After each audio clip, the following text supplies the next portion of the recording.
आयना आणि चेहऱ्यावरती शाईन खानदानी ग्रॅटिट्यूड ॲटिट्यूड ॲटिट्यूड पुरा एशियाना चौथ केलं स्टाईल केलं मूड तिच्या समोर फिक्क गोल्ड आहे बोलायला पक्की बोल्ड आहे खरंच खूपच सुंदर हाय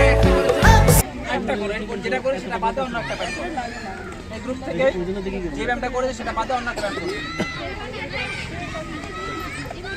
তুই এত বড় প্যান্ট পরছিস কেন ছোট প্যান্ট পরতে বলছিলাম না